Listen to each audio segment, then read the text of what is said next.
feet back along its skull, turned it around, so the air comes in the nostril here, goes all the way to the back of that 6-foot long tube, comes all the way back in, and then down into the throat right here.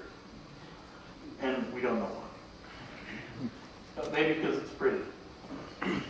We also have, in addition, it seems pretty clear that our Parasaurolophus is a different species than the Parasaurolophus that lives in Canada at the same time.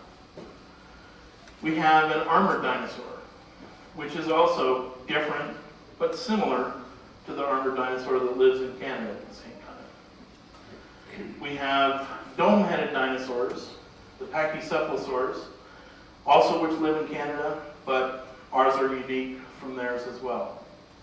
We have ostrich-mimic dinosaurs. You can't really tell enough about them yet. There's some evidence that we might have a little bit different animal than they have in Canada, but we haven't been able to confirm that yet. In addition, we have small feathered meat-eating dinosaurs that don't fly, and meat-eating dinosaurs that do fly. And then, of course, we have tyrannosaurs. And our tyrannosaurs, once again, are different from the dinosaurs that lived in the northern part of Laramidia. The tyrannosaur that we have in the Caperowitz Formation lives at the exact same time as Daspletosaurus and Gorgosaurus in Canada, but completely different animals. Our animal is more closely related to T-Rex than the animals in the north, which is different what people always thought. People always thought that T-Rex comes from those Canadian tyrannosaurs that lived before the time of T-Rex. So once again, here we are.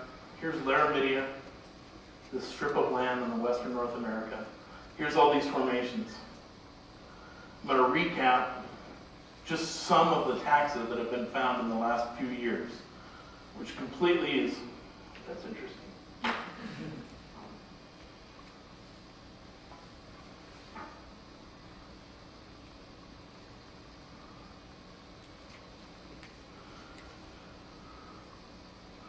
Okay. So, those are some of the taxa we found. You can see that, interestingly, they span further to the south and further to the north than we've ever found horned dinosaurs before. So we're able to make comparisons and statements about how these things are related to each other, whether they're all just related to each other up and down, whether there's different ones in the south, different ones in the north. These are some of the questions that we're asking. Fortunately, the Caperowitz Formation falls right in the middle, and we have found more horned dinosaurs there. And so here's one of our volunteers with the skull of a horned dinosaur in the field. Can you make that into a skull? There's an eye horn. The skull's upside down. There's the eye. There's the nose horn. There's the front of the mouth. Maybe I can. And then we have other horned dinosaurs, and we dig them up, and we map them, we pedestal them. It's lots of fun. And then helicopters have to take them out. And then we bring them back to the Utah Museum of Natural History and prepare the fossils out from them. So I'll go through some of the dinosaurs that have been recently described and not yet described from this formation. So from the Wahweap Formation, which is lower than the Caperowitz and a little bit older, at 80 million years, we have this animal called Diabloceratops. It is the most basal of all the horned dinosaurs that we call ceratopsids.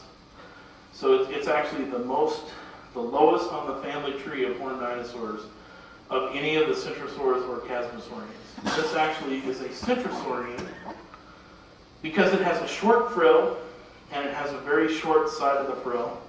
Even though it has a long eye horn, we're now starting to understand that in the early evolution of horned dinosaurs, they really all started out with long eye horns. And these long eye horns were secondarily lost when we got to things like Centrosaurus and Styracosaurus and Pachyrhinosaurus.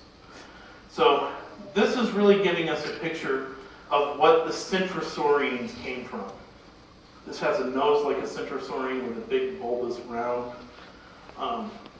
air sac in the front. Short frills, little spikes coming off the back. Really interesting animal. In addition, at least I think we have another species which is closely related to Diabloceratops but a little bit different. You can see that its the horns in the back are a little bit wider. Here's a comparison. The frill of Diabloceratops is kind of long and narrow.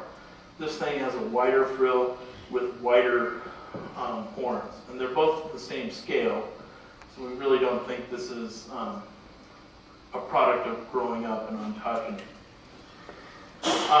We have another one that we're just starting to prepare out that's got different kinds of horns. This is the only picture I have of it, but suffice to say, we have another centrosaurine from the formation. In addition, at the top of the formation, we have another centrosaurine, which is unlike any horned dinosaur we've ever found, but this is all we have. So the question is, do you name this? You know, what do we really know about that animal? Not too much. In the Comparis formation, we actually found a skull and an arm of an animal together. And this green part is actually interesting because it has preserved skin.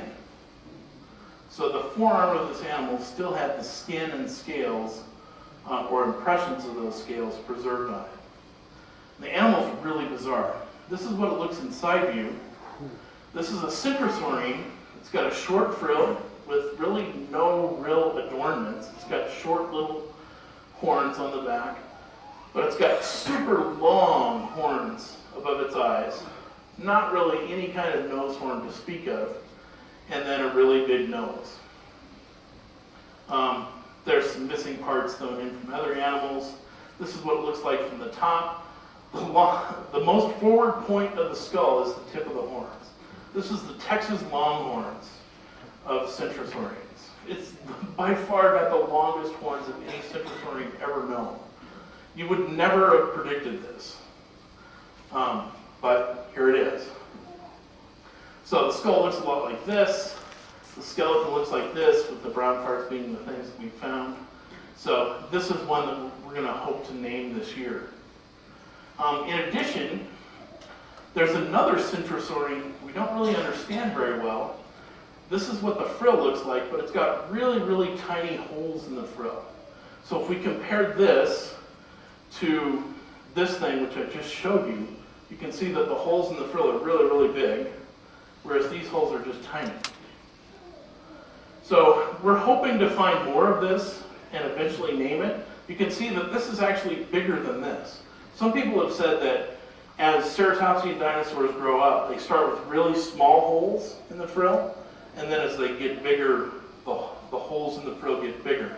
But that actually wouldn't work here because this animal is actually bigger than this one.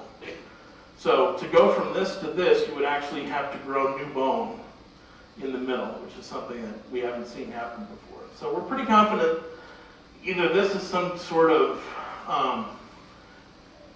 sick mutant creature, you know, of which you can have one individual. And this is all we have right now.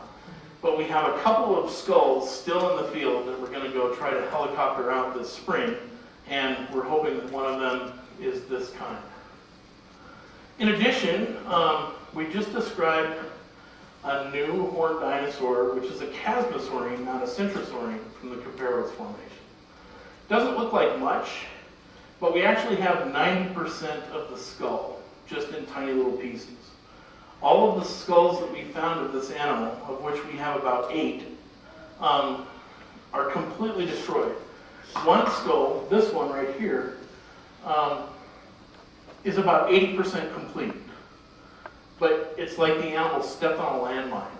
There's just tiny pieces of the entire skull spread out over about 20 meters.